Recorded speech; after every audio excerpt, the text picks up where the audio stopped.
Hello, this is Killican, and one thing for certain is that hearts do change, for better or for worse, and one that's become synonymous with betrayal and deceit is that of American General Benedict Arnold. A New York businessman who served in the militia during the French and Indian War, he eagerly rallied to the cause of freedom during the American Revolution.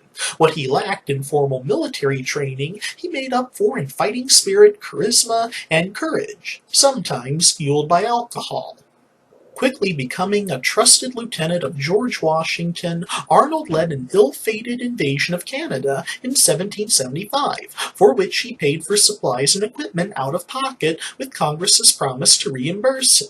He later served bravely under the command of General Horatio Gates, whose ego and incompetence nearly cost America the war multiple times. Gates hated Arnold so much he relieved him of command on the eve of the Second Battle of Saratoga. Arnold defied Gates' orders, hopped on a horse, and led the Americans to victory, while Gates debated politics with a captured redcoat officer.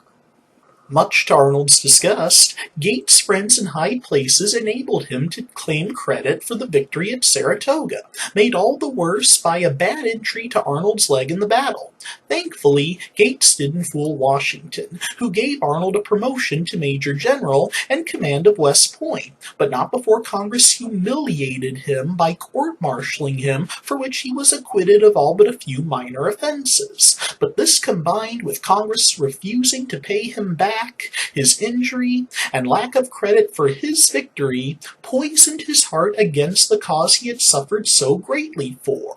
The poison festered into his marriage to the wealthy loyalist Peggy Shippen, who made contact with British spymaster Major John Andre and arranged his defection in exchange for helping the Redcoats capture Washington's fortress at West Point. Sensing he had been found out, Arnold ran for New York before the British could capture the fort, as promised.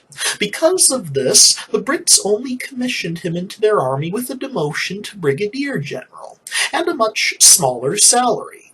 Despite his return to loyal service to the crown, the Brits treated Arnold with suspicion, not trusting a man who had already betrayed one army.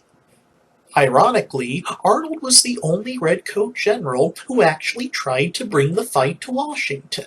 His mind fired out plan after plan, but his superior, General Henry Clinton, constantly ignored him, until December 1780, when Arnold was sent with his American Legion to invade Virginia.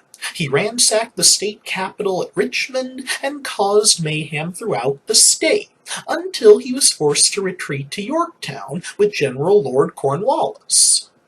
After Cornwallis's surrender, Arnold returned to New York to find the British High Command even less interested in fighting Washington than before.